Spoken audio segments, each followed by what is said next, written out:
Olá pessoal, sejam todos novamente bem-vindos. Vamos dar então continuidade àquele vídeo de ontem, né? Dando continuidade a todo esse assunto que está rolando na internet no momento, por causa do falecimento do professor Olavo de Carvalho. Recentemente surgiu, né? Hoje mesmo, surgiu aí a notícia de que estão querendo canonizar o Olavo de Carvalho, transformar o Olavo de Carvalho em um santo. Bem, a gente sabe que todo santo da Igreja Católica sempre foi um homem comum, um homem normal, né? Que também era um pecador, assim como qualquer outro. O que fez então essa pessoa chegar a esse destaque de ser um santo? Olhando para o Olavo de Carvalho, ele olhando para o lado humano dele, não para as questões mais polêmicas deles, mas como um humano qualquer, ele também é um homem qualquer que também peca, também erra. Mas o que fez homens como Santo Agostinho, que também é visto como um grande filósofo, estudado por muitos acadêmicos, independentes da religião, mas apreciam Santo Agostinho como filósofo, né? Assim como também São Tomás de Aquino, também é visto como um grande um santo muito importante na Igreja Católica, mas também com uma filosofia muito densa, né? Com uma grande formação. Mas assim, qual é a grande diferença desses homens que eu citei agora para o Olavo de Carvalho? Bem, a primeiro destaque que a gente já vê logo no Santo Agostinho é que o Santo Agostinho ele foi um homem que tinha tudo, né? Um homem rico que poderia fazer o que bem quisesse, né? Tinha suas relações de pecado, enfim. E ele abandonou tudo, abdicou de tudo por uma questão maior que era Jesus, né? Que era a questão da Igreja Católica, né? Questões de princípios, moral, ética. Já o nosso professor Olavo de Carvalho não foi bem assim. Eu não estou querendo entrar nessas questões pessoais, eu não estou aqui para querer atacar o Olavo de Carvalho, mas todos nós temos que compreender que há um vale, né, um abismo muito grande entre homens como Santo Agostinho e Olavo de Carvalho. Uma das primeiras questões, olhando para a questão financeira, Olavo de Carvalho foi um homem que ganhou muito às custas de suas aulas, a custo de seu intelecto, ele ganhou muito com isso. Santo Agostinho nunca ganhou um centavo do que ele fez. Ele abdicou de tudo para uma causa maior. Já o Olavo de Carvalho, ele foi mais uma questão de ganhar, tanto que ele fala muito disso quando ele trata questões de processo, né, de sempre processar, para sempre ganhar, para poder calar os outros, mesmo que perca o processo, o importante é manter a pessoa afligida com inúmeros processos constantemente, enfim. O Olavo de Carvalho, como eu vou falar um pouco mais para frente, ele era um homem que sabia como se comunicar, como se agir, né? Não um arauto do intelectualismo, que eu entrarei mais profundamente sobre isso, mas primeiro eu quero concluir essa questão da canonização dele.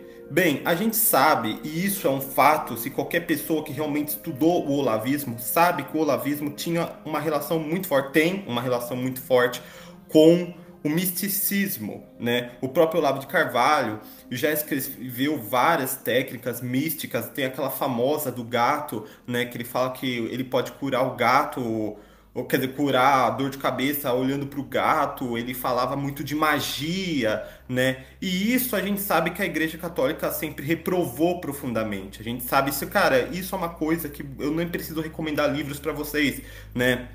É claro que é sempre preferível, mas isso é uma coisa que, numa pesquisada rápida de 2 minutos no Google, você vai encontrar fontes confiáveis de como a Igreja Católica sempre combateu o misticismo, sempre combateu essa questão de adorações místicas, né? Coisa que o Olavo de Carvalho era um cara que pregava muito. Então aí a gente já vê uma grande, sabe, não alinhamento com os valores católicos, né? E outras questões também, a própria questão do gato que eu mencionei, que foi uma questão muito que se destacou, né? A Igreja Católica sempre teve esse embate, teve um período na Idade Média que a Igreja Católica até perseguiu gatos, né? Matava gatos, por causa que tinha uma relação muito forte com a questão do bruxarismo com o gato, que era assemelhado. Isso já vinha desde a Pérsia Antiga, os próprios persas já falavam que o animal felino, ele escondia, na verdade, o espírito de uma bruxa, era algo muito assim. Então, assim, olhando para uma igreja católica mais conservadora, mais tradicionalista, ver alguém falando de misticismo e ainda usar o gato como um exemplo, será algo tantas totalmente blasfêmico, né?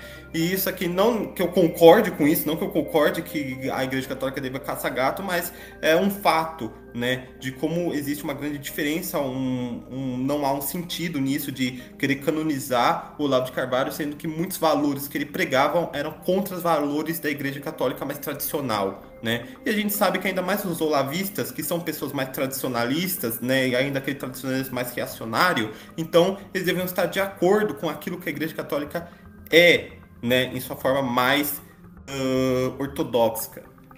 Enfim, pulando essa parte que de fato, pessoal, eu acho isso daqui uma tremenda falta de respeito, né, com a própria Igreja Católica, porque não são todos os seguidores católicos, não são todos aqueles membros do catolicismo que concordavam com o Olavo de Carvalho, né? Não foi um homem que de fato fez grandes coisas pela Igreja Católica e pregou as suas ideias muitas vezes de forma errônea, de forma muitas vezes agressiva, e a Igreja Católica, a sua filosofia, pelo menos em si, né, não era isso que ela pregava. Enfim, pulando essa parte e voltando para algo que já vem me incomodando muito, que eu vejo muitas pessoas comentando. Eu tenho certeza que muitos de vocês já ouviram essa típica frase, e eu estarei repetindo agora para vocês.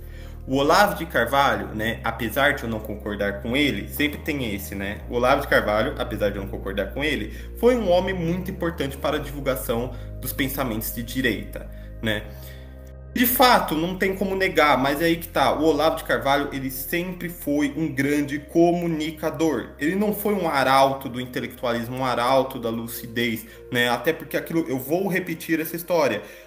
O Olavo de Carvalho, ele era um homem que ele sabia das fontes de onde pegar e traduzir para o Brasil, traduzir um pouco com as suas ideias e trazer para cá. Era isso que ele fazia.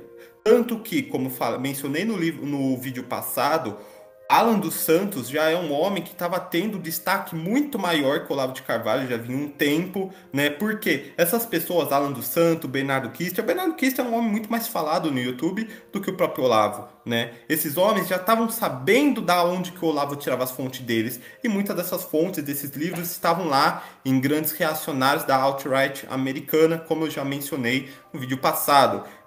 Esses livros hoje já não são mais algo que essas pessoas, né, do olavismo dependiam tanto do Olavo para traduzir, porque elas próprias já encontraram as fontes, né? O Olavo não precisava mais lá pegar a maçã na macieira para trazer para essas pessoas. As próprias pessoas, né, olavistas, descobriram onde é que ficava a macieira. Entenderam a analogia? Muito bem. Então, aí vem aquela questão, pois é, mas nossa, o Olavo de Carvalho ele venceu inúmeros debates, não sei o quê. Sim, realmente, novamente, é o que eu estou falando. O Olavo de Carvalho ele era um grande comunicador, né? E isso é uma coisa que vamos usar aqui como exemplo o próprio Kim Kataguiri, que é um dos maiores nomes quando se fala em questão de debate, né? O Kim Kataguiri é algo que ele próprio falou em suas aulas da Academia MBL, que eu fiz parte. Ele próprio falou que o debate ele não está em si apenas no campo intelectual, apenas no campo das ideias, mas sim da forma que você utiliza as suas palavras, da forma que você se comunica, né, na arte do debate. E nisso, o Olavo era fenomenal. Não é pelo fato que ele venceu um professor X, um professor Y, que faz o Olavo logo estar intelectualmente superior àquela pessoa, né? Tem pessoas que sim, são pessoas lúcidas, mas com grandes dificuldades para um debate. E isso eu posso também usar de exemplo o próprio Ben Shapiro, né, que por muito tempo era visto como um do trumpismo, depois ele próprio acabou se voltando contra o Trump, né, muitas pessoas de direita aqui do Brasil também admiravam ele, mas depois abriram os olhos e viram também que ele era apenas um charlatão. O Ben Shapiro era verdadeiro um flagelo para os democratas lá nos Estados Unidos. Ele não era um cara super estudado, mas ele era um cara que sabia debater, ele era um cara que sabia se impor, e assim por isso que ele levava a maioria dos debates, né?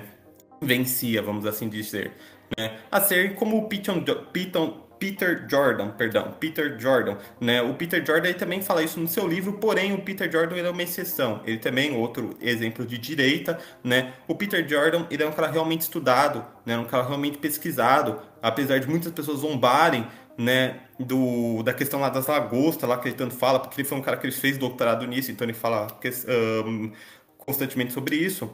mas ele é um cara estudado e ele também sabia levar o debate, né?